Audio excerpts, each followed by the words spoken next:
عمر بن خطاب کا زمانہ آیا ہو، تم نے تو غوث پاک کی 11ویں کھائی ہے نا، اصلاح حکومت ان سے نہیں سیکھا، وہ آئے تھے نظام تبدیل کرنے کے لیے۔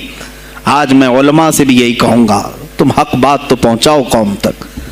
آج حالات ایسے ہیں میرے عزیزوں، ڈر اور خوف ان کے سینوں پر طاری ہوا۔ کس بات سے ڈرتے ہو؟ کیا تم نے اللہ کی ذات پر ایمان نہیں لائے؟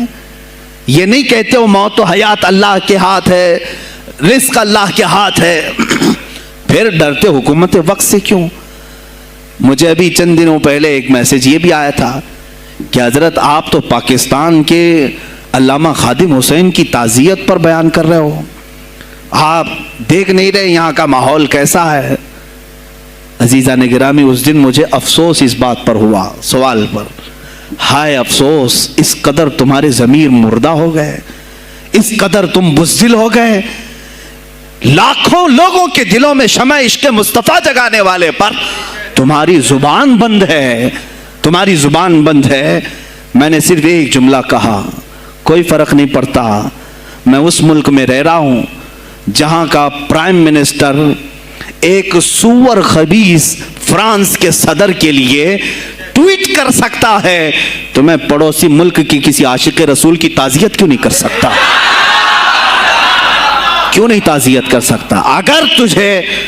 اگر ہندوستان کی تخت پر بیٹھنے والے کو فرانس کے صدر سے کوئی دلی عشق ہے، محبت ہے، تم اس کی معشوقہ ہو یا محبوبہ ہو، مجھے فرق نہیں پڑتا، لیکن اتنا ضرور ہے عاشق رسول مشرق میں ہو، شمال میں ہو، جنوب میں ہو، مغرب میں ہو، جب اس کی روح جائے گی تو ہماری بھی روح تڑپے گی۔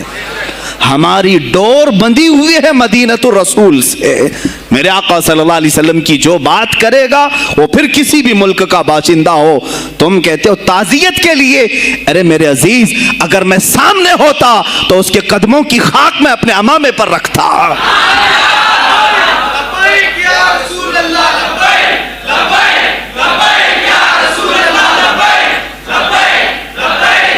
عزیزان گرامی وقار، یہ بہت خاموشی ہم نے اختیار کی، بہت خاموشی، کوئی بات نہیں۔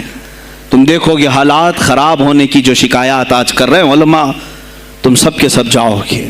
مجھے ابھی بچوں نے بتایا کوئی کانگریس کے لیڈر کا انتقال ہو گیا تو پیر صاحب تعزیت کے لیے باہر کھڑے ہو گئے، باہر آ گئے، ہم ان کی تعزیت کرتے ہیں۔ ڈوب مرو چلو بھر پانی میں، تمہاری گدی پہ ہی مر جاؤ۔ تمہاری زبانوں پر جب عاشق رسول کے لیے تعزیت کے الفاظ آنے میں ہچکچاہٹ آتی ہے